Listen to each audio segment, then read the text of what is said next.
Wyoming Territory, winter of 1886.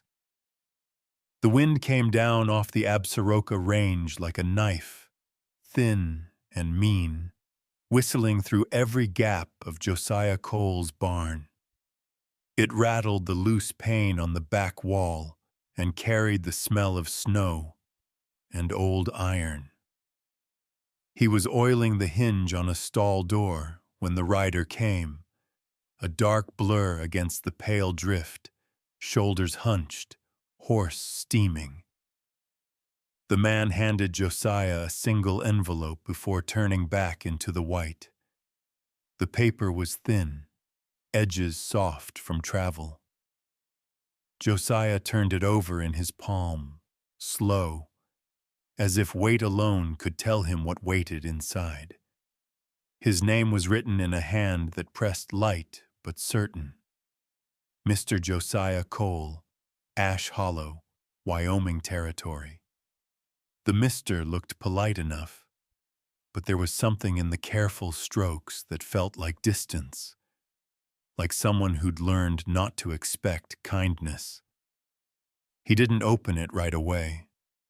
He slipped it into his coat pocket, finished tending the mare, then went inside. The cabin breathed with the faint warmth of coals. He poured himself coffee that had gone black from hours on the stove. Outside, the wind howled against the doorframe. The letter lay on the table between his hands. For a moment, he thought of leaving it there, unopened, the way he'd left so many things untouched since Ada died, 3 winters back. But loneliness can whisper louder than grief. He broke the seal. "Mr. Cole," it began, "I have read your notice. I am 24 years of age and have no family to speak of. I can cook, mend, and work from dawn until dark. I ask only for shelter and fair treatment. I am not given to idle chatter." There was no flourish at the end, only the name, Evelyn Hart. Josiah read it 3 times, tracing the words with a work-scarred thumb. It was not a letter of affection. It was a contract, written by a woman who'd run out of safer choices. Yet something about it, the steadiness, the honesty without plea, caught at him. It had the sound of someone who'd survived more than she'd tell. He folded the letter once, neatly, and slid it into the pocket of his vest, near his heart. The next day he began to prepare.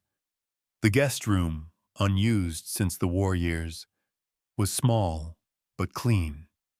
He patched the window frame, planed the rough edges from the sill. He laid a fresh quilt on the rope bed, the one Ada had pieced with stars of faded blue cotton. One corner of it was unfinished. He left it that way. Some things, he figured, ought to remain honest. At dusk he stepped outside, breath fogging in the chill. The valley stretched quiet, fences buried under frost. In the west, the sun went down red as rust. He wondered what kind of woman wrote a letter like that, what she'd seen to strip the music from her voice. And he wondered if he was fool enough to think he could make a place warm for someone again. That night, sleep wouldn't come. Every gust through the chinks in the wall sounded like hooves on hard ground, the memory of cavalry days that refused to die. He dreamed of Ada once, her laughter faint as wind chimes, then woke to a house so silent it hurt. The letter waited on the table, the ink catching moonlight. Morning found him riding into town. The air smelled of pine and cold dust. He stopped by the depot, spoke to the clerk, arranged passage for a woman coming west on the Cheyenne line. When he left, the man called after him, "You finally settling down, Cole?" Josiah didn't answer. He only tipped his hat and kept walking. At the blacksmith's, he bought new hinges and a bar of soap. At the general store, he paused over a bolt of muslin, but couldn't bring himself to buy it. He had no notion of her shape or color. By sundown, the sky turned pewter. He stood on the porch, tightening the latch on the door he'd just rehung. The wood was sturdy, the lock new. When he tested it, it clicked sure and low. A promise. He told himself he'd built it to keep the cold out. But a truer part of him knew better. It was meant to give her something he'd never been able to give Ada. A door she could close herself. Far down the frozen road, a coach lantern flickered once in the dark, then vanished behind the ridge. Time 700 mouse. Josiah leaned against the post, hands buried in his coat, heart steady, but not calm. Somewhere out there, she was coming, and he did not yet know whether he was ready to meet the ghost she carried with her. The storm had eased by dawn, but the cold stayed sharp enough to split wood. Josiah saddled the bay mare and rode into town, coat collar turned up against the wind. By the time he reached the station, frost had crusted the signboard, Ash Hollow Depot, and the platform boards creaked under his boots. Only 3 passengers waited, an old ranch hand, a peddler, and a woman in a gray traveling dress, standing apart, her carpet bag held tight against her chest. The coach lurched to a halt in a cloud of white breath. The driver jumped down to unload baggage, cursing softly about the cold. Josiah removed his hat. "Miss Hart?" he asked. The woman looked up. Her eyes were pale blue, the color of sky before a storm. "Mr. Cole?" she said softly. Her voice was quiet, almost careful. She stood too straight, as though she'd trained herself not to flinch. Her face was young, but hollow in places that spoke of old weariness. A few strands of hair had come loose from their pins, brushed by wind across her cheek. "Yes, ma'am," he said, and reached for her bag. She hesitated before letting it go. The handle left a faint red mark on her glove. When his fingers brushed hers, she drew back, quick as a bird startled by shadow. Josiah pretended not to notice. He lifted the bag into the wagon bed and offered his hand to help her up. The ride out of town was quiet. Wheels crunched over frozen ruts. The only sound came from the horse's breath and the harness jingling now and then like distant bells. Josiah pointed toward the ridgeline where the mountains cut the sky. "That's Ash Ridge up yonder," he said. "Snow's heavy there come January." She nodded once, eyes fixed ahead. He tried again. "You from the east?" "Further south," she said, and nothing more. Her gloved hands stayed folded in her lap, still as folded paper. When they reached the valley, the land opened wide and white. The house stood low, against a line of dark pines, smoke lifting from the chimney. Josiah stopped the wagon. "Home," he said quietly. She stepped down on her own, her boots sinking a little into the drift. He carried her bag to the porch, opened the door, and felt the wave of warmth roll out from the stove.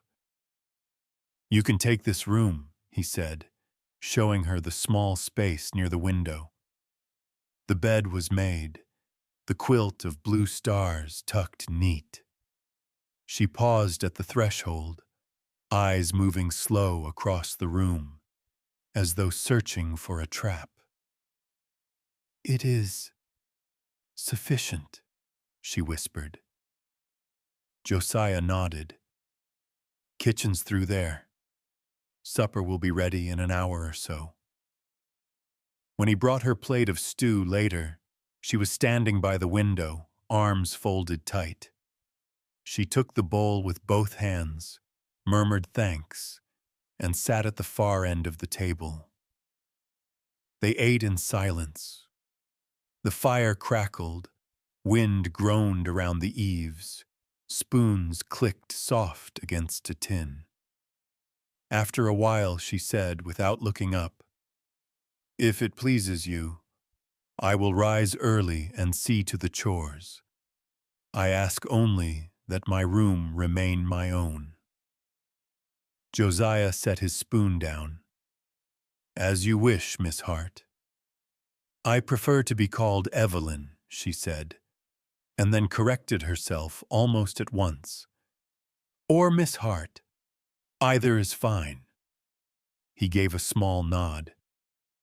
"Then Miss Hart it is." They finished their meal without another word. The stove hissed, burning down to a low glow. When he cleared the bowls, she stood and began to wipe the table with the hem of her sleeve, a habit born from long years of not wasting cloth.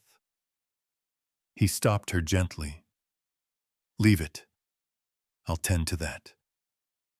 She froze a heartbeat, unsure whether she'd erred, then stepped back, her eyes lowered. He wanted to tell her she was safe here, that no one would reach through that door again. But he'd learned long ago that promises meant less than quiet proof.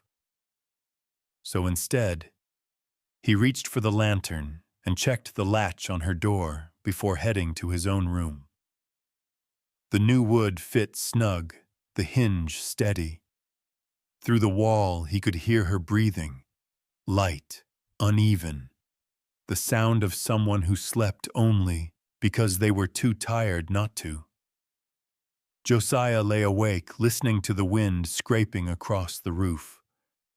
Somewhere in that sound was a memory. Ada's laughter years ago, bright as river water. He turned his face to the wall, shamed by how long it had been since the house had known another woman's footsteps. He told himself he'd opened his door out of kindness, nothing more. But as the night settled deep and cold, he couldn't stop wondering what she was running from, or if it might someday find its way up the same road she'd come on. Outside, the wind howled through the cottonwoods, carrying a faint, distant echo, like hooves on frozen ground, coming closer. The next mornings came gray and bitter. Frost filmed the windows, and the kettle never stopped singing. Evelyn rose before light, moving quiet as smoke. Josiah would find the fire already built, biscuits warming by the coals, her shadow bending over the stove with the steadiness of someone who needed motion to survive. He learned her habits by silence. She worked with precision, scrubbing the table till the wood shone pale, folding linens with square corners, hanging clothes in even lines that quivered in the wind like flags of surrender. When she moved through the cabin, she kept her back to the wall, eyes flicking toward any sound. If he came in too quietly, she'd flinch. A knife or a ladle lifted in instinct before she realized who it was. Josiah began to make small noises when he entered a room, A cough, a scrape of his boots, so she would not startle. "Morning," he'd say, voice low. She'd nod once, never quite meeting his gaze. One evening he noticed her hands. The skin was raw, the knuckles split where cold water had burned them. He said, "You ought to wear gloves for washing." She didn't answer, only kept scrubbing. So he went to the storage chest and found an old pair Ada used to wear. Soft, faded leather. He left them folded beside the wash basin. The next morning, they were gone. He never mentioned it. When the chores were done, she'd sometimes sit by the window, needle flashing through cloth. Once, when he passed, he saw that she was mending his old work shirt, stitching a tear with such fine care it looked almost new. "Didn't ask you to do that," he said, gentle. She didn't look up. Didn't need asking. Outside, winter carried on with its long patience. The sky stayed iron, the land white as bone. Josiah spent days repairing the fences, his hands numb through the gloves, thinking how a house could be full of sound, the crack of wood, the whistle of wind, and still feel too quiet. One afternoon, he came in to find her standing by the stove, steam rising from the kettle. "Sit," she said, surprising him. "I'm 400 pounds. Your hands are bleeding." He sat. She poured hot water into a basin, stirred in salt, and nodded for him to place his hands inside. The sting was sharp. She didn't speak as she worked, only pressed a towel around his wrists, her touch light but steady. When she finished, she stepped back, almost apologetic. He wanted to thank her, but the words felt heavy, unnecessary. Instead, he reached for the kettle and poured her a cup of tea. "Here," he said. She hesitated before taking it. Their eyes met. A single heartbeat too long, then broke apart. The stove hissed. The wind outside groaned, like something old remembering pain. That night, the house felt different, less hollow somehow, though neither of them said why. A few days later, Josiah brought the quilt from the cedar chest and spread it across the bed in her room. The blue stars had faded with years, and one corner was left unfinished. Evelyn brushed her fingers over the missing patch. "Did she mean to leave it like that?" she asked. "She passed before she could finish," Josiah said quietly. Ada liked patterns that never closed, said they looked more like life.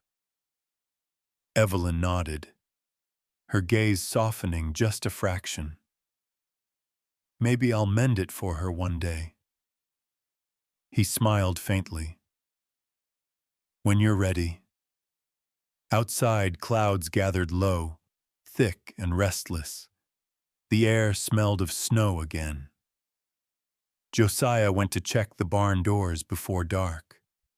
As he stepped out, he caught sight of Evelyn through the window, sitting at the table, lamplight brushing her hair, sewing in that patient way of hers.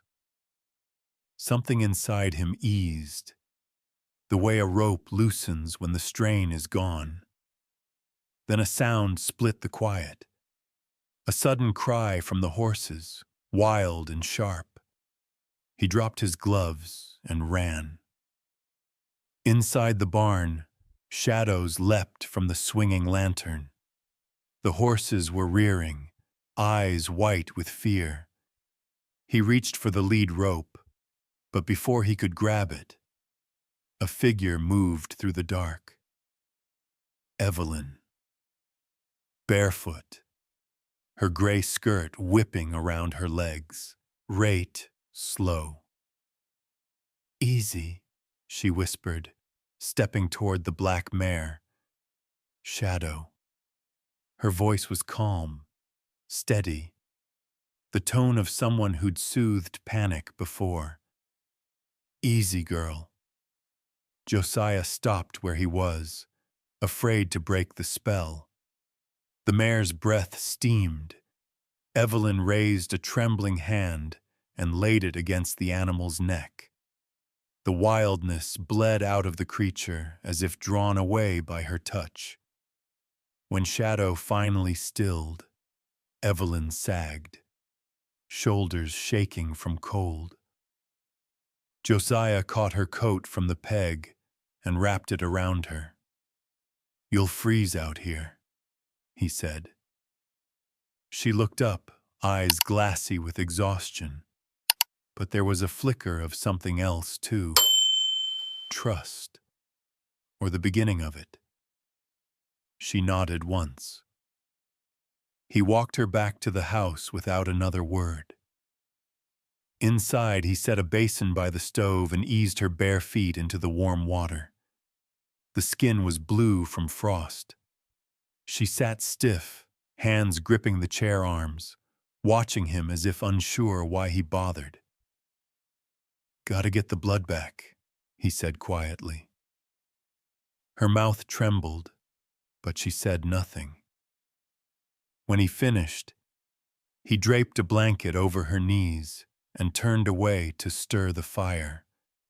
Behind him, he heard her whisper, so soft he almost missed it. "No one ever did that before." He didn't answer. He only laid another log on the flames, the fire catching slow and sure. Outside, the wind moaned around the cabin, then faded to a hush. But Josiah knew it wasn't the storm that had broken. It was something far smaller and far more fragile, starting to thaw. And it scared him more than any winter ever could. The morning after the storm broke clean and white. Snow lay thick as linen over the valley, glittering where the light touched it.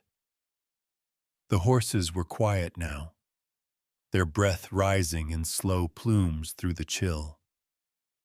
Josiah stood at the barn door watching Evelyn work, his breath ghosting beside hers. She moved careful but sure, brushing Shadow's neck with slow strokes, murmuring something low he couldn't quite hear. The black mare leaned into her hand, like a creature grateful for the sound. "You've a way with her," he said softly. Evelyn glanced over her shoulder. "Animals understand kindness," she said. "People often mistake it for weakness." Josiah nodded. "Reckon I've seen both." She didn't reply, just kept working. Her coat hung loose around her shoulders, the sleeves too long, swallowing her hands. He thought of asking if she'd like a smaller one, then decided against it. She seemed to take comfort in the cover it gave. They carried water together, their boots crunching through the crusted snow. When the bucket slipped from her hand and clattered against the trough, she flinched so hard she nearly dropped to her knees. Josiah reached for her arm. "It's all right," he said. "Just noise." She pulled back, chest heaving. "Sometimes noise ain't just noise." Her words hung in the air between them like frost. He wanted to ask, what kind? Who made it? But the look in her eyes stopped him. Wild, far away, and full of something he couldn't yet name. Later, while she cooked supper, he worked on the saddle straps near the fire. The rhythm of her knife against the cutting board steadied him. She never spoke while she cooked. She measured silence, the way others measured salt. When he thanked her for the meal, she only nodded. But as he gathered the bowls, she said quietly, "You don't have to thank me for doing my part." He paused. "I wasn't thanking you for that," he said. "Time 400, miss. I was thanking you for staying." Her hand stilled on the table. She didn't look up. "I don't stay long anywhere." He didn't push. He'd learned that when a person spoke like that, it wasn't a warning. It was a memory. That night, she sat sewing near the lamp while he mended tack. The lamplight caught in her hair, showing threads of gold beneath the ash brown. He saw her fingers tremble now and then, but the needle never faltered.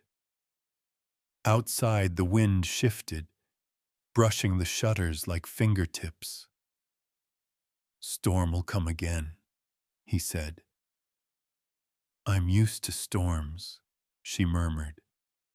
He looked at her then, really looked, at the hollow of her throat, where the pulse beat too fast, at the way she kept her shoulders tight, as if holding herself together took strength she no longer had. He wanted to tell her she could rest here, that the world had no more claws for her. But mercy spoken too soon could feel like pity.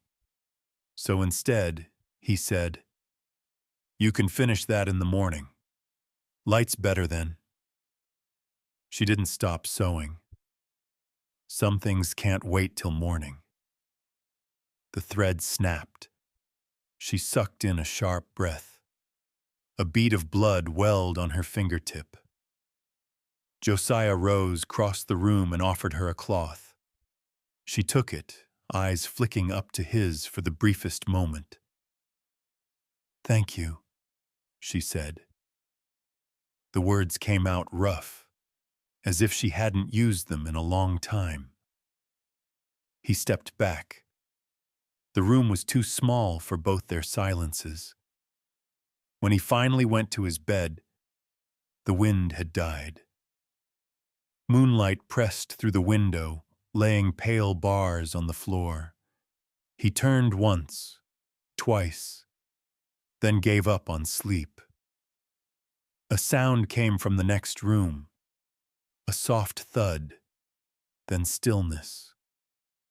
He rose barefoot on the cold plank floor and eased the door open. Evelyn had fallen asleep at the table, her head resting on folded arms, the lamp still burning low. A strand of hair had slipped loose, brushing her cheek.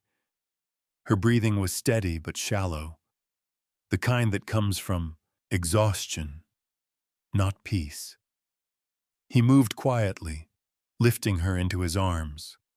She weighed less than he expected, like the shadow of a person rather than the person herself. As he laid her on the couch near the fire, the fabric of her dress shifted, and he saw them, thin white scars along her side, pale as the moonlight that found them. Not the marks of accident, but of cruelty. He froze. For a long moment, he just stood there, fists tight at his sides, feeling the fire's heat and his own anger rising beneath it. Whoever had done that had meant to break her, and somehow she'd walked away still breathing. He drew the blanket up to her chin, careful not to wake her. The lamp's glow softened her face, and for the first time, he saw something almost like peace there. When he returned to his chair, the kettle hissed softly, and the logs cracked. He sat through the night, staring into the flame, listening to the small, steady sound of her sleeping. Toward dawn, the wind rose again, gentle this time, brushing the roof like a whisper. Josiah leaned back, eyes heavy, and murmured into the quiet, "No one's gonna hurt you here." He wasn't sure she could hear him, but he said it anyway. Outside, the first light touched the snow, turning it gold. And somewhere in the barn, the black mare stamped once, as if she'd heard a promise worth believing. The snow kept falling for days, soft but relentless. The world turned white, and time moved the way molasses poured, slow and steady, with no promise of thaw. Josiah mended fences when he could, but most mornings he stayed near the stove, carving small pieces of pine into shapes that had no use, except to keep his hands busy. Evelyn kept the cabin alive, fire-fed, floor-swept, food hot. Between them was a quiet rhythm, a kind of peace made from careful distance. One morning she caught him watching her from the porch as she shoveled snow from the steps. "You don't have to do that," he called. "I can't sit still," she answered, leaning on the shovel. "When I stop, I start remembering." He didn't ask what. Some silences weren't meant to be broken by words. That night, while the wind raked the eaves, he found her sitting near the window, sewing in lamplight. Her face looked drawn, as if she'd been awake for nights on end. He said her name softly. "Evelyn." She didn't lift her eyes. "That's not my name," she whispered. The words landed like a blade laid gently on the table. Josiah set aside the piece of wood in his hands. "You can tell me your name, or you don't have to. Either way, you're safe here." She looked up at him then, and in that moment, the room seemed to tilt. Her gaze was the color of ash after a fire, dull but still warm beneath the gray. "My name is Clara May Stevenson," she said slowly. "Evelyn Hart was someone I had to be, to keep living." The needle slipped from her hand, gleaming as it fell. "I worked for a man," she continued, her voice steady only because it had nowhere else to go. "He called it a contract, said I owed him for my keep. There was paper, signatures, witnesses. I thought it meant freedom. I didn't know paper could chain you just as tight as iron." Josiah listened without moving. The fire snapped once, loud, in the silence. "When I ran," she said, "I left everything but the clothes I wore. I took a name that wasn't mine, a letter I didn't think anyone would answer." "Then you did." She laughed then, soft and bitter. "You must have thought me cold." "I thought you were surviving," he said. Her throat worked as she swallowed. "If I'm to stay, you should know the truth." He leaned forward, elbows on his knees. "Truth's a wide thing, Miss Hart, or Miss Stevenson. Some parts you can keep, till they're ready to be carried." The corner of her mouth twitched, not quite a smile. "You talk like a preacher." "No," he said quietly. "Just a man who's seen mercy do more than judgment ever did." She folded the quilt on her lap, smoothing the cloth with both hands. "That's Ada's, isn't it?" she asked. You said she liked patterns that never closed. He nodded. May I finish it for her? If you wish. She rose then, moving to the window. The night beyond was pale with snow. I'd like to mend something, she murmured, even if it's just a blanket. Josiah watched her reflection in the glass, the lamplight tracing the curve of her cheek. He wanted to say something, anything, to make the heaviness lift. But when he opened his mouth, all that came out was, I could show you how to shoot, if you'd like. There's a small rifle, light, easy to handle. Her head turned slowly. Why would I need that? To feel steady, he said. Sometimes a steady hand quiets the mind. For a moment she only stared at him. Then she nodded once. Tomorrow, then. They stood there in the hush, the space between them alive with something neither of them could yet name. Trust, maybe, or the faint sound of something thawing. Later, when Josiah lay in bed, he thought of her words. Paper can chain you just as tight as iron, and the way her voice had cracked only once, on the word chain. He stared at the ceiling until the darkness softened. Outside, the snow began again, thick and silent. It covered the tracks to the barn, the road, and every step that had brought her here. By dawn, the world was clean again, white as a blank page, waiting for whatever she would write next. And somewhere deep in the drift of his thoughts, Josiah realized he wasn't just keeping her safe. He was being kept. The morning broke brittle and bright. The storm had passed, leaving the air so clean, it hurt to breathe. Josiah set the rifle on the porch rail, a small .22, the stock polished smooth from years of use.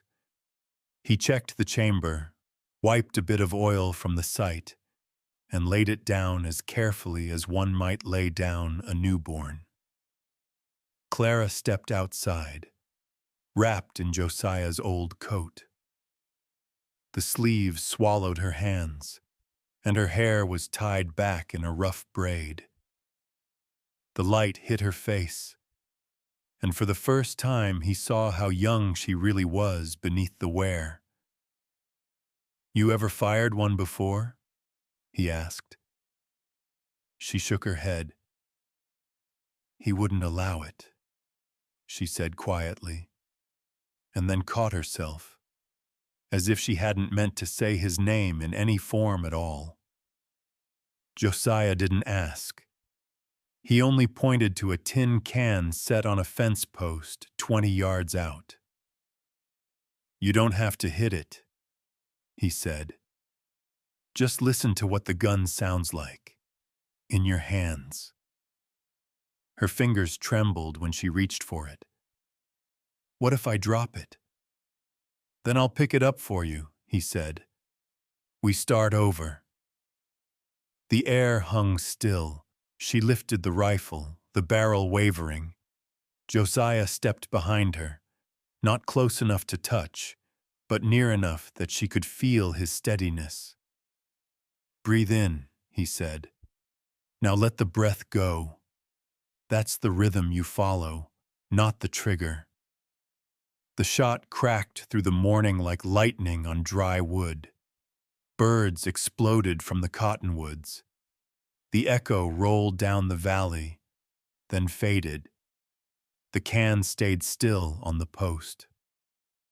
Clara lowered the rifle. Her shoulders shook, and he thought she might cry, but she didn't. She looked down at her hands, palms open, fingers no longer trembling. I didn't hit it, she said. Doesn't matter, Josiah said. You didn't flinch. She gave a small, startled laugh, quick and nervous. You call that progress? I call that courage. They fired again and again, each shot steadier than the last. When she missed, she cursed under her breath, a quiet, old-fashioned word that made him grin behind his mustache. By the seventh shot, she clipped the edge of the can. The sound was faint but clear, a single note of victory that hung in the air like a bell. She let the rifle fall to her side, breathing hard. Her cheeks were flushed, her lips parted in something that almost looked like joy. Josiah took the gun from her gently. That's enough for today. But she shook her head. One more. He handed it back. She set her feet, steadied her arms, and fired. The can spun off the post, clattering into the snow. The echo faded. Clara stared at the spot it had been, then lowered the rifle. I thought the sound would scare me, she said. But it doesn't anymore. He nodded. Sometimes you got to face the noise, to remember it's just air and fire. They walked back to the porch in silence. Shadow snorted from the corral, tossing her mane. Clara reached out and stroked her nose through the fence rails. The mare leaned close, trusting. Inside, Josiah poured 2 cups of coffee. When he handed one to her, she smiled faintly, the first unguarded thing he'd seen from her since she arrived. I can't promise I'll stay, she said, but I think I can breathe here. That's all a place should ask, he said. Outside, clouds were gathering again, a low gray wall moving from the north. Josiah watched the sky darken, that strange stillness that comes before a storm. Best check the shutters, he murmured. By afternoon, the wind had returned. Loose snow swept across the yard in ribbons. From inside the cabin, the sound came like a drum beat against the roof, relentless, rising. Evelyn, Clara, stood by the window, staring at the storm. Her reflection in the glass looked pale and thin, her eyes wide. Josiah saw her lips move without sound. Not again, she whispered. Not again. Then she turned suddenly, went to the door, and unlatched it. Clara, he called, but she was already outside, the wind tearing at her skirt. He threw on his coat and followed. The snow was blinding, thick as fog. He could barely see her, a gray blur moving toward the barn. When he reached it, the door banged open in the gust. Inside, the horses stamped and snorted, the lantern swinging wild. She was there, crouched in the corner of the stall, arms wrapped around herself, shaking so hard her teeth chattered. Her eyes were open but empty, fixed on something far away. Josiah dropped to his knees beside her. He didn't touch her, only spoke low and steady. It's me. You're here. Not there. You're safe. No response. Just that trembling, that hollow stare. He took off his coat and draped it around her shoulders. She stiffened but didn't pull away.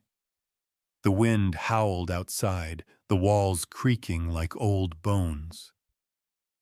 Minutes passed, 10, maybe 20.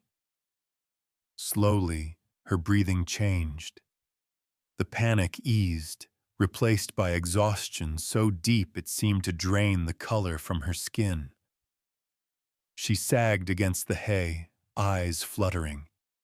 Josiah sat with her until the storm quieted, until the air inside the barn turned still again. He didn't move, afraid that if he did, the fragile peace would break. When dawn came gray and cold, he carried her back to the cabin. She didn't wake. He set her in the chair by the fire, wrapped her in a blanket, and sat nearby until her breathing evened out. For the first time since she'd arrived, he saw her without the armor of silence, just a woman, fragile and fierce all at once, trying to find her way back to herself. Josiah looked at the fire and made a promise he didn't speak aloud. Whatever ghosts had followed her this far, they'd find no welcome here. The storm outside had ended, but he knew better. Some storms start after the snow stops, and in that quiet, he heard one beginning, slow and deep, in the beating of both their hearts. 3 weeks passed before the next rider came through the valley. The snow had thinned, and the thaw left the road slick with mud. Josiah was in the yard splitting wood when he saw the horse crest the ridge, sorrel coat, sheriff's star glinting on the saddle strap. Amos Kincaid rode with his hat low, his breath fogging the morning air. "Got a letter for you, Cole," he said, dismounting. "Came up from Cheyenne by mistake. Thought I'd bring it myself, since I was headed this way." Josiah wiped his hands and took the envelope.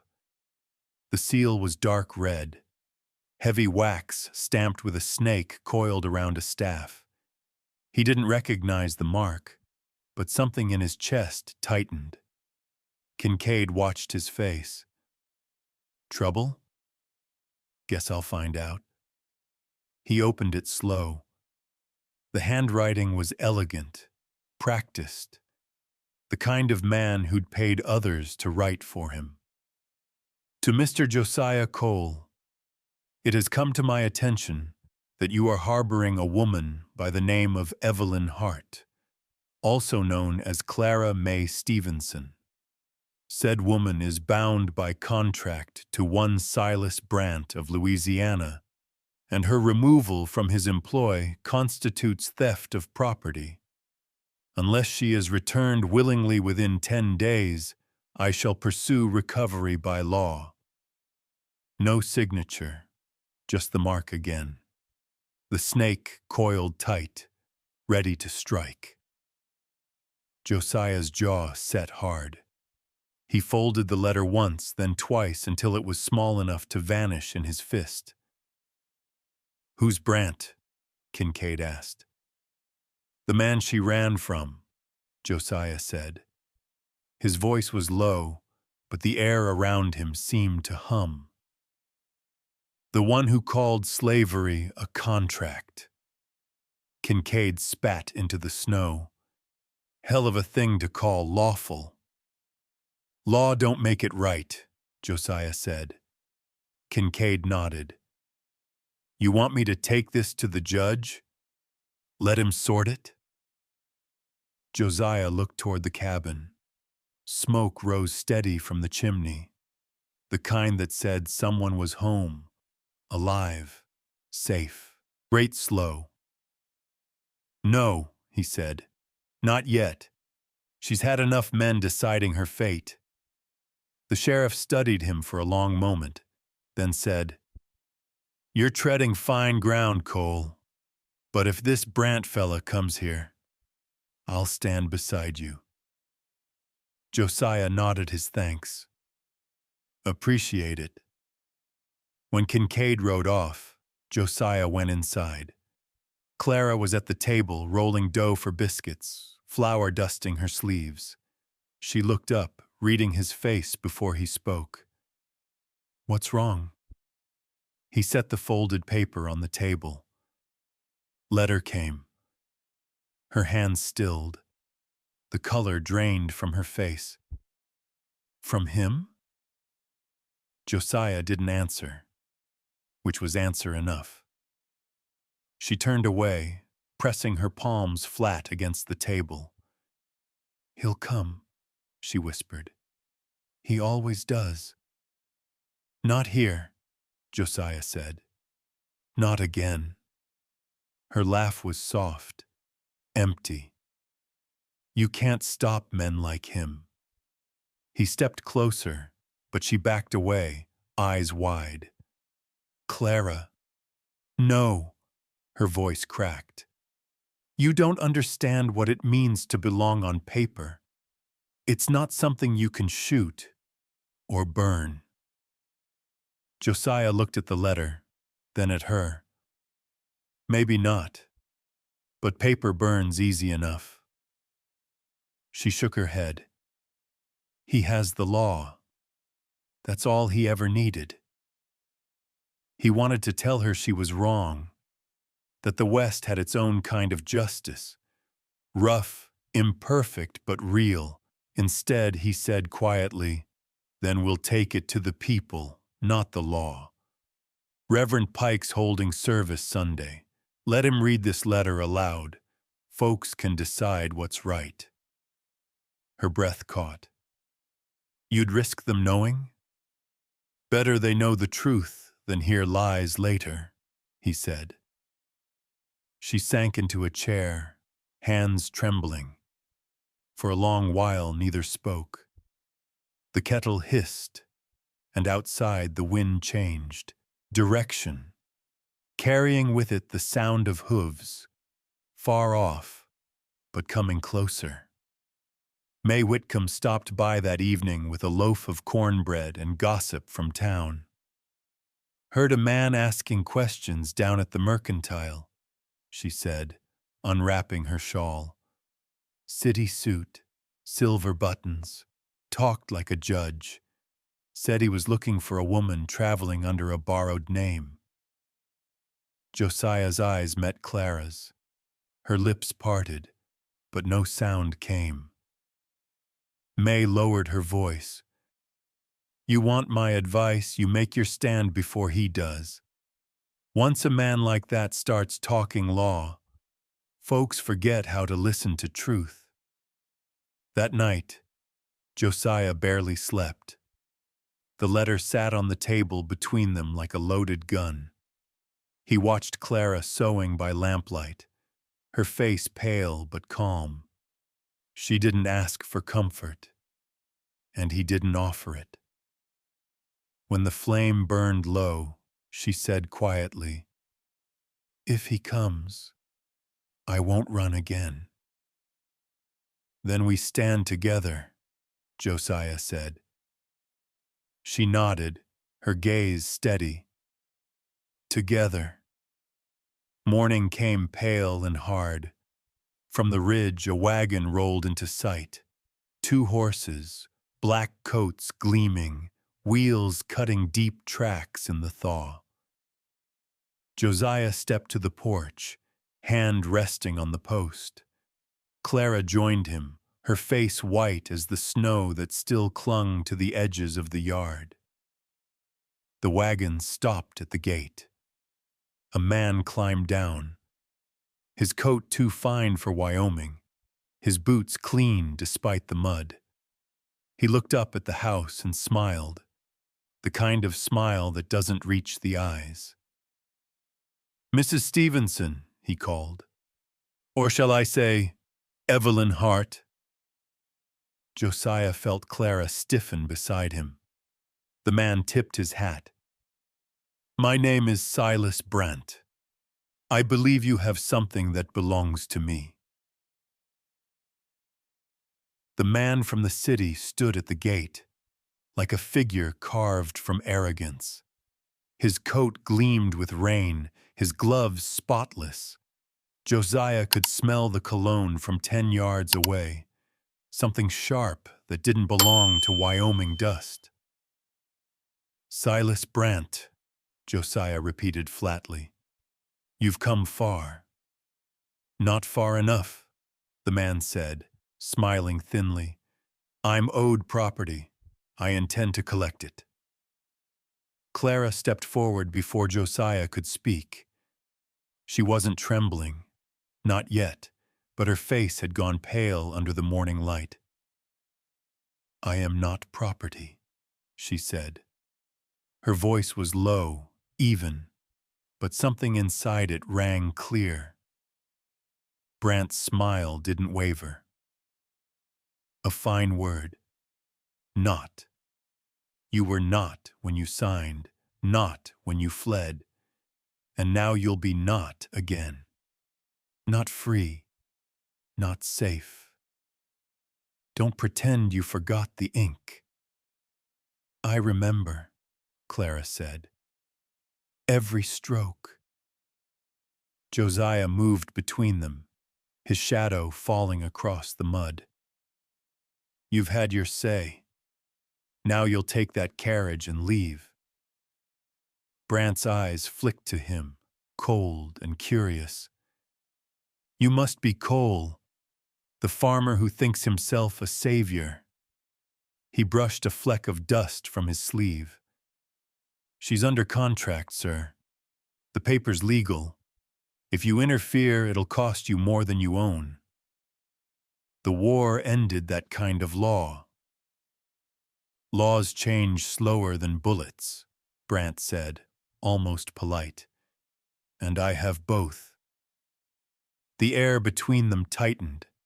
The horses stamped, snorting white breath. Josiah's hand hovered near his hip, but he didn't reach for the gun. The barrel of violence hung invisible between them. "Then we'll let the town decide," Josiah said quietly. "Sunday, at the church."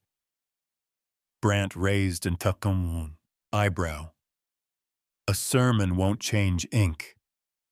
"No," Josiah said, "but it'll show folks what kind of man hides behind it." Brant's smile cracked. "You'll regret this." Josiah turned his back, an insult worse than words, and guided Clara toward the porch. Behind him, the carriage wheels hissed through the thawing mud, then rolled away. Inside, the cabin felt smaller, the walls too close. Clara stood near the fire, her fingers pressed against the side of her throat. "He'll bring that paper," she whispered. "He always does." "Then we'll bring truth," Josiah said. She looked at him, eyes wet but fierce. "Truth doesn't win men like him. Power does." He set a hand on the table, steady as stone. "Then we'll give power to the people who still remember right from wrong." For a moment she said nothing. Then she nodded once. "If I speak plain. No tears." "Plain's enough," he said. "Plain's what they'll believe."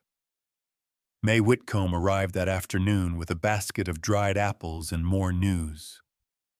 "The Reverend's agreed," she said. "He'll hold a hearing at the end of service. Sheriff Kincaid, too. Folks'll come. Half the town's already whispering." Clara folded her hands to hide the shaking. "They'll stare." May touched her arm gently. "Then let them. Staring's better than turning away." That night, Josiah found her at the table, the unfinished quilt spread before her. Her eyes traced the missing star in the corner.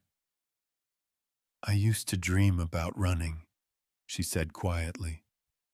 "Now I dream about being still."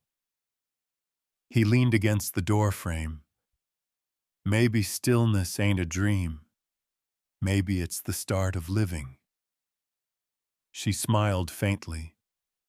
though her hands were cold on the cloth. I hope you're right. Sunday came clear and cold. The church bell rang across the valley, carrying through the crisp air. People filed inside in silence, the kind that comes before a storm. The room smelled of pine, lamp oil, and tension. Clara sat at the front beside Josiah, her chin high, her shoulders rigid. She wore her plain gray dress and a yellow kerchief May had tied around her neck. It was a small thing, but the color looked like defiance. When Silas Brant entered, the murmurs spread like brush fire. He walked the aisle as if it were his own hallway, hat tucked under his arm, a roll of paper in hand. The sheriff followed him with a jaw set hard. Reverend Pike stepped forward, voice even. "We'll let both sides speak," he said, "and the truth will stand where it may." Brant's smile gleamed as he unrolled the document. "This is the contract, signed, witnessed, and filed.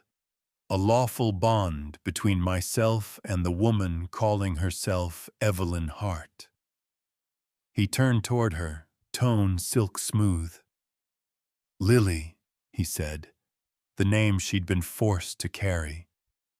"Tell them, won't you?" The words sliced through the hush. Clara's breath caught, and for an instant the room seemed to tilt. Josiah rose halfway from his seat, but she lifted a hand, a quiet plea to let her stand alone. "My name," she said, voice shaking, "is Clara May Stevenson." The name hung in the air, like thunder. Brant laughed softly. "Names don't change what's owed." "No," she said, "but they change who speaks." She turned toward the Reverend, eyes clear now, strong. "If this hearing is to be fair, let him read the paper out loud. Let everyone hear the words he calls justice." A murmur ran through the crowd. Reverend Pike nodded, taking the parchment. His fingers trembled as he unfolded it. "Article 1, he began, voice heavy. "The undersigned agrees to submit in full service." His words trailed off, disgust curling the edges. He stopped reading. "This is no contract," he said quietly. "This is bondage." Brant's face darkened. "You misunderstand." "No," the Reverend said. "We understand too well." The sheriff took the paper and set it on the table in the center of the room. His eyes met Clara's. "If you've got anything left to say, now's the time." She stepped forward, her hand hovering over the document.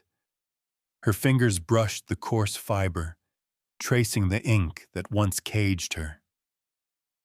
"I have something to say," she said, and the room went still. The church smelled of pine pitch and sweat, the air thick with judgment and breath held too long. Reverend Pike's voice still hung in the rafters like smoke. "This is bondage." No one moved. Then May Whitcomb stood from her bench, shawl tight around her shoulders. "I saw the bruises," she said, loud enough for every ear. "I didn't ask where they came from, but I knew." Across the room, Nora Lane rose next. "My sister signed one of those papers," she said, her hands twisting in her lap. "They called it employment. She never came home." Each word landed heavy as a hammer. Brant's smile began to fade. "Gossip," he hissed. Nothing more than sentimental noise. Josiah's voice came from the back, low but steady. Noise. Seems to me it's the sound of folks remembering what it means to be human. The sheriff shifted, his hand resting near his belt. The room crackled with a tension sharper than gunpowder. Clara stepped forward, the hem of her gray dress brushing the floor. Her hands were empty, but her presence filled the space. The crowd parted without meaning to, the way wheat bends before a gust. She stood before the table, the contract lying there like a coiled snake. "I won't speak long," she said. Her voice trembled at first, then steadied. "You've all heard the words he used: submit, obey, property. That's what ink can do when wielded by a cruel man. It can turn a heartbeat into a signature." Someone muttered "Amen" from the back. "I signed because I was hungry," Clara continued. "Because I believed paper was safer than the streets. And when I learned what that lie cost me, I ran. I ran until the name they gave me didn't fit anymore. I came here thinking I could live quiet." Her eyes lifted to the congregation, neighbors, strangers, all holding her life in their silence. "But quiet isn't the same as free." Brant snorted. "You speak pretty for a thief." Clara turned to him, calm now. "If freedom is theft, then I'll wear the word gladly." Gasps rippled through the pews. Brant opened his mouth to retort, but Reverend Pike struck his palm on the pulpit. "That's enough. The lady's speaking." Clara drew a slow breath. "I don't ask for pity. I don't even ask for belief. I ask for sight. Look at me." She unpinned her sleeve and rolled it back. Pale lines crossed her forearm, silver and ragged. "These are the wages that paper paid. These are the laws that men like him call just." The church was silent. Even the wind outside seemed to still. Brant took a step forward, voice rising. "You think you can shame me? You think these people care about your scars? The law is on my side." Clara's reply came soft. "Then your law is rotten." Her hand fell on the paper. The crowd leaned in, as if drawn by one heartbeat. Her fingers traced the edge where ink met fiber. There was a faint tear along one fold, an old weakness in the parchment. Clara looked at Josiah. He didn't nod, didn't speak, but the steadiness in his eyes was answer enough. She exhaled and whispered, "Then let's see how strong your law really is." Her hands gripped the paper. The first rip sounded like thunder. The sound tore through the church, louder than any gunshot. Bits of paper fluttered like pale snow, catching the light that slanted through the high windows. For a heartbeat, no one moved. Clara stood there, chest rising and falling, the shredded contract hanging from her hands. "This," she said, voice shaking but sure, "is not freedom's price. It's freedom's proof." Brant lunged forward. "You!" Sheriff Kincaid stepped between them, his palm resting on the butt of his revolver. "That's far enough." Brant's face flushed red. "She destroyed legal property." Reverend Pike's voice trembled with conviction. She destroyed your lie, and we'll witness that truth here and now. The sheriff lifted a hand to quiet the murmurs spreading through the pews. This hearing's done. You've no claim in this valley, Mr. Brant. But Brant wasn't listening. His eyes burned toward Clara with a hatred old as greed. You think this ends because some yokel tore a piece of paper? You'll crawl back, you hear? You always crawl back. Josiah moved then, not with fury, but with something heavier, older. He stepped forward till they stood only a few feet apart. His shadow fell across Brant's boots. I buried a wife once, Josiah said quietly. Illness took her slow. You remind me of that sickness, spreading where it's not wanted, feeding off what it can't create. Brant sneered. Careful, rancher. I am, Josiah said. He drew his hand into a fist, then opened it again.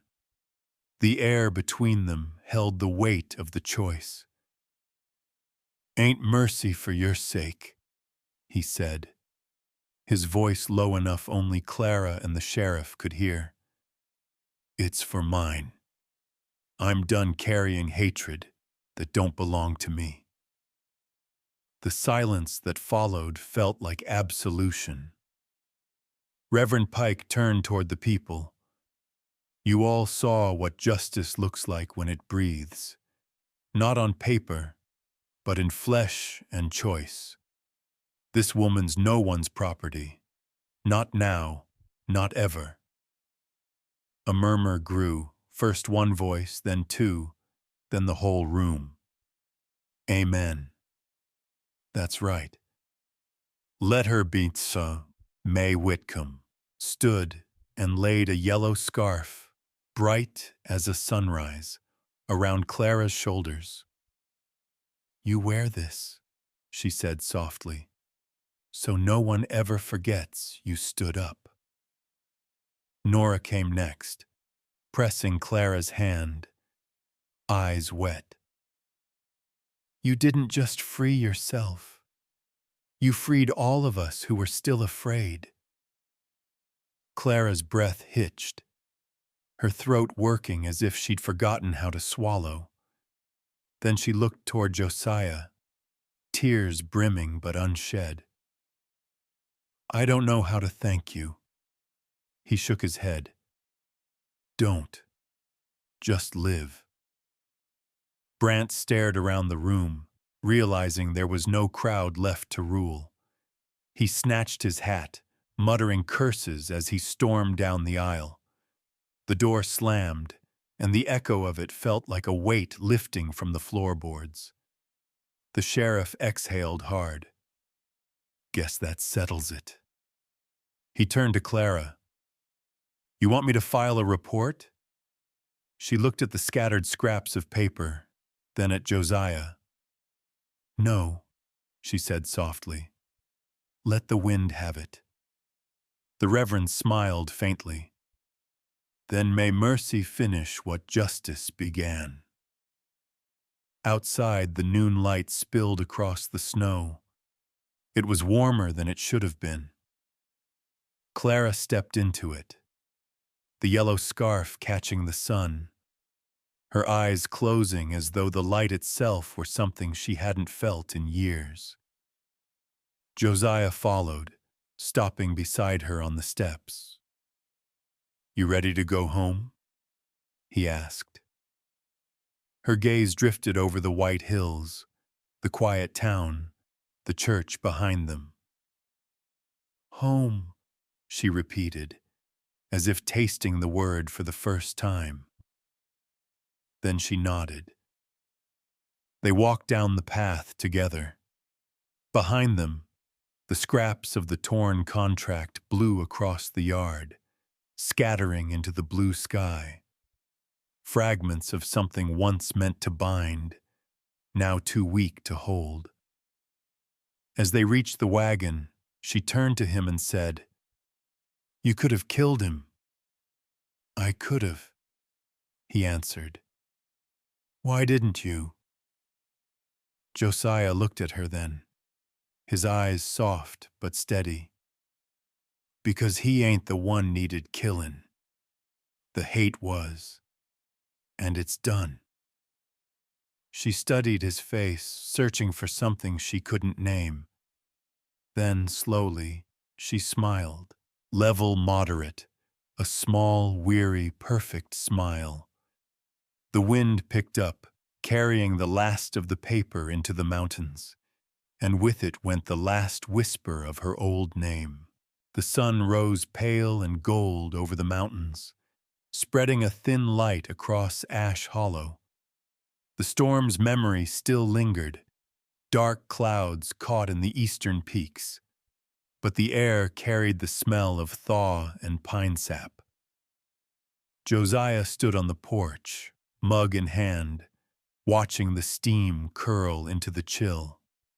The land looked washed clean, quiet, as if it too was learning how to breathe again.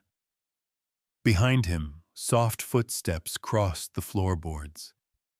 Clara stepped out, shawl around her shoulders, hair loose from sleep. For the first time since she'd come, she didn't glance around for threat or shelter. She just looked at the morning. "You didn't rest much," he said. "I did," she answered, a small smile in her voice. "Just not all at once." He nodded, understanding. Some rest came in pieces, like peace itself. They ate breakfast in near silence, cornbread, coffee, the faint sound of shadow nickering from the barn. Outside, the world was still. Then, softly, Clara said, "I dreamed of the sea. It was calm. I never saw the sea before." Josiah looked up. "Maybe one day you will." She shook her head. "No. I think I'll stay where things grow." After breakfast, Josiah went to the yard, splitting the last of the winter wood. The sound of the axe rang clean, each strike echoing something inside him. Not anger now, but rhythm. When he stopped to rest, he saw Clara kneeling by the garden, her fingers tracing furrows into the wet soil. The sun caught the yellow scarf around her neck, bright as wheat against her gray dress. He walked over, leaning on the fence. "Plantin' already?" She glanced back, smiling.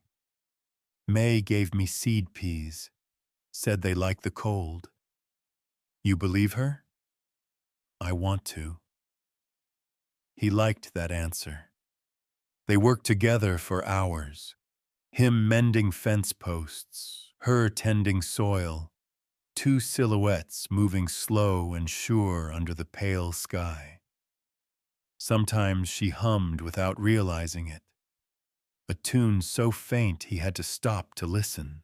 The melody wasn't joyful, but it wasn't sorrow either. It was something in between, like sunlight on snow. At midday, they sat by the porch steps. Clara sipped from his canteen and stared out across the field. "When you didn't shoot him," she said quietly, "I thought you were sparing him." Josiah looked down at his hands. "Maybe I was sparing me." Her gaze softened. "It's strange. I've hated him for so long that I don't know what to feel now. Hate used to give me shape. Now it's gone, I just feel hollow." He nodded. "That hollow's where living starts. You fill it with what you choose, not what he left." She thought about that a long while. And you? He smiled, eyes on the horizon. Guess I've been hollow since Ada passed. Didn't think there was much left to fill. Was she kind? Clara asked. Too kind for this place. She had a way of softening what was hard. I think she'd have liked you. Clara turned away, blinking against sudden tears. I don't know if I deserve that. Josiah's voice was steady, certain. You do. They sat in silence, letting the wind carry what couldn't be said. Somewhere down the slope, the creek had begun to run clear again, the first sign of real spring. Later that evening, May came riding up with a basket. Bread, thread, and a little gossip, she said, grinning. Town's still talking about you two. They're calling you Mercy's couple. Clara laughed, the sound light and new. I don't know that we're that noble. May winked. You didn't need to be. You just had to remind folks what decency looks like. When she rode off, Clara opened the basket. Inside lay a spool of golden thread and a folded note in May's slanted hand. For the star that still needs stitching. That night, after supper, Clara spread Ada's quilt across the table. The missing corner waited. The edges frayed, but clean. Time 700 pounds. She threaded the needle with the golden strand and began to sew. The stitches were small, careful, each one a heartbeat, a breath, a choice. Josiah watched from the hearth, not speaking. When she tied the final knot, she looked up and smiled, weary but radiant. There, she said, a new star. He nodded slowly. She'd be proud. Clara laid the quilt over the back of the couch and stood beside him. The firelight flickered across their faces, soft and amber. You know, she said, I used to think forgiveness meant forgetting, but now I think it just means breathing without pain. Josiah turned toward her.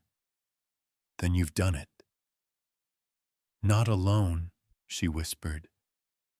He reached out, brushed a loose strand of hair from her face. His hand lingered, rough against her skin, but she didn't flinch. Her eyes lifted to his, clear, steady, alive. The clock ticked once. The fire popped. Neither moved closer, but something passed between them. Quiet, real and whole. Later, as the night settled, Josiah checked the latch on the front door and found it unlocked. For a moment, he started to close it. Then he stopped. Some doors didn't need guarding anymore.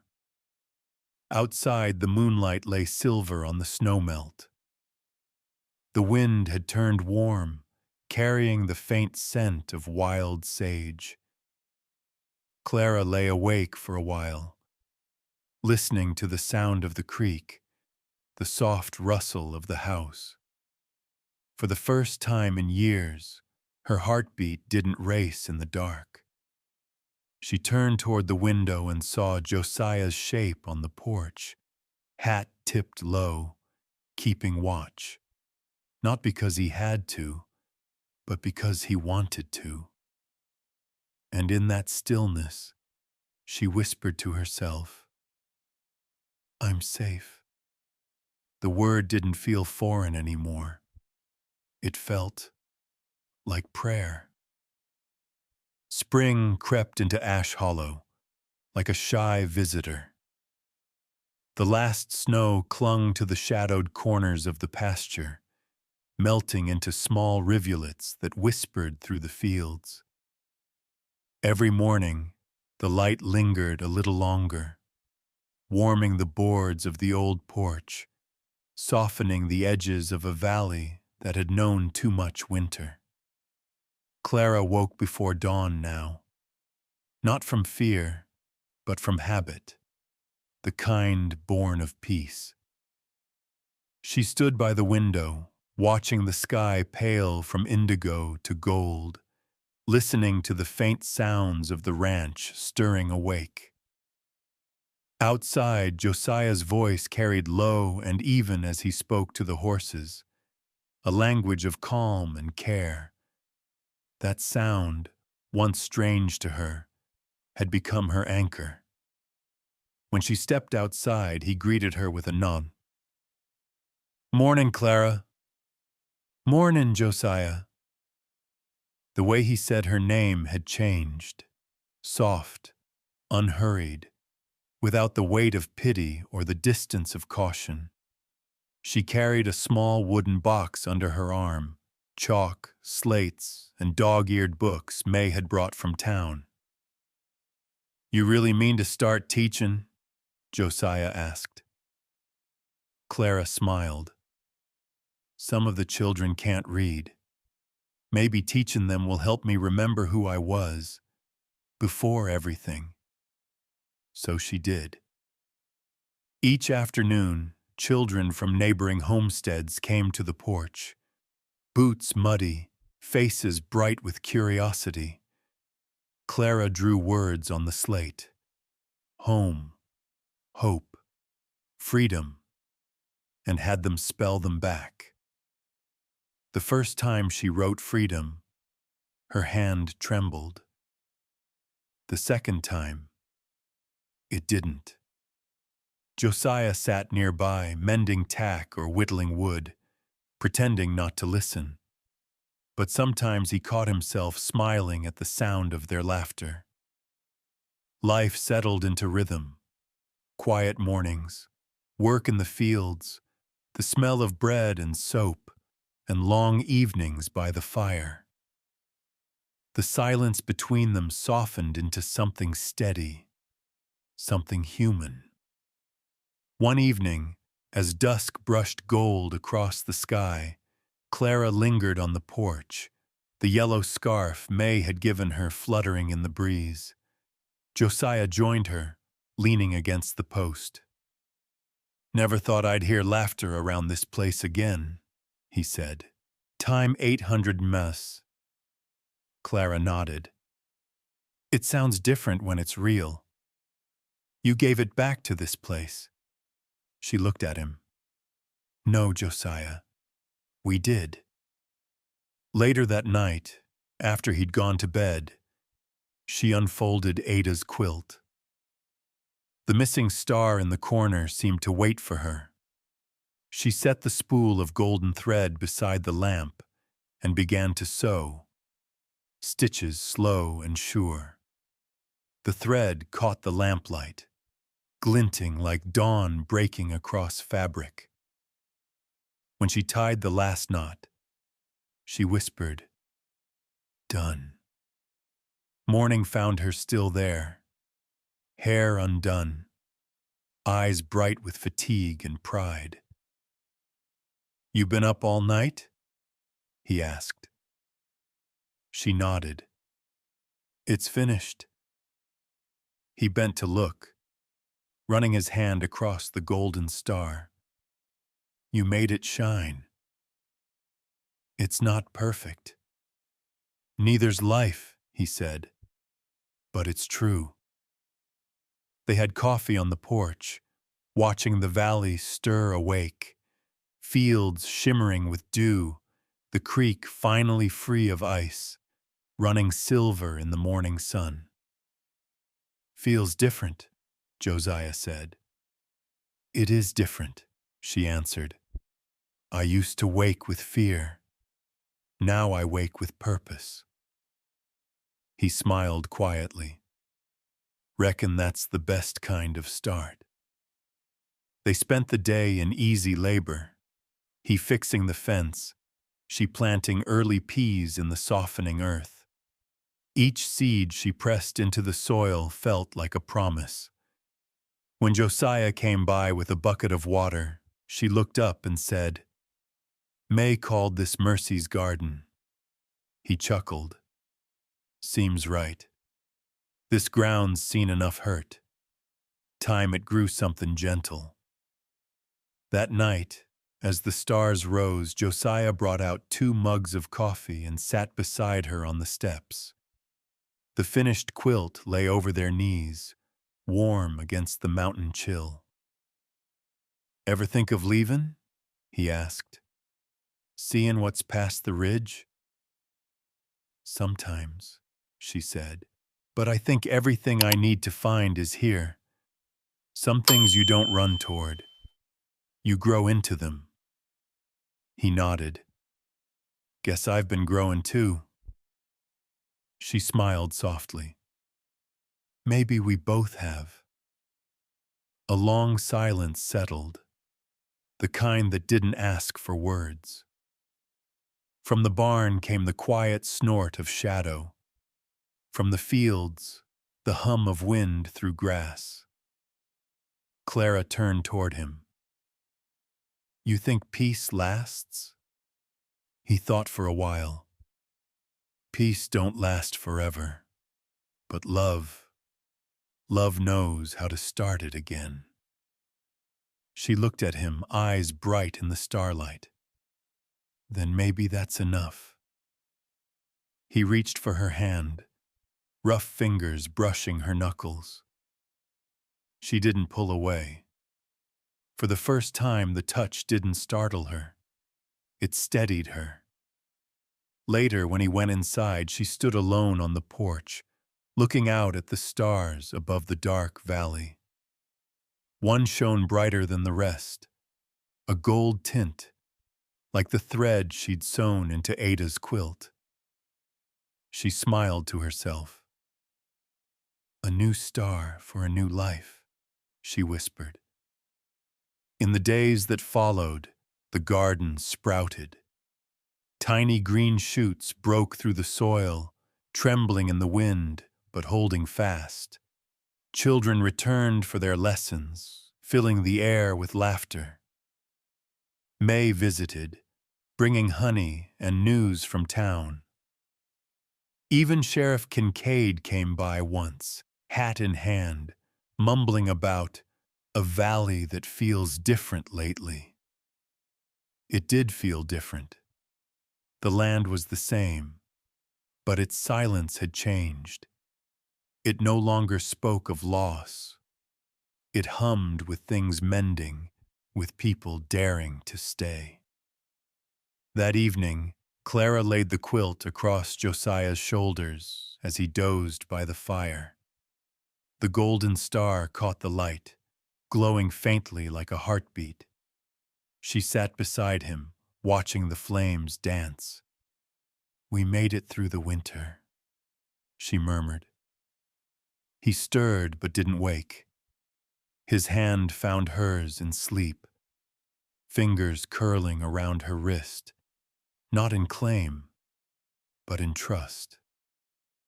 Clara looked toward the window, where night pressed gentle against the glass. The valley beyond was dark, but she knew it now. The curve of the hills, the whisper of the creek, the way the wind softened through the cottonwoods. It was all hers. Tomorrow would come, with work and rain and laughter and quiet. And for once, that was enough. Outside, the first flowers opened along the fence line. In Mercy's garden, the peas began to bloom, small and white, bending toward the light. Above the house, the sky stretched wide and forgiving, the same Wyoming sky that had watched her arrive frightened and silent. Now, it held her laughter. And under that sky, Josiah and Clara, two hearts once scarred and wary learned that mercy was not an ending. It was the seed of love, growing steady in the soil of forgiveness, shining bright as the golden star on the old quilt. Out here beneath the wide western sky, every scar tells a story, not of pain, but of survival, of hearts that chose mercy over hate and love over fear. If this story touched you, share your thoughts below, your memories of strength, kindness, or second chances. And if you'd like more Western tales of hope and healing, leave a like, subscribe, and ring the bell so you never miss the next chapter. From our hearth to yours, thank you for riding with us. May your days be gentle, your nights peaceful, and your heart forever brave.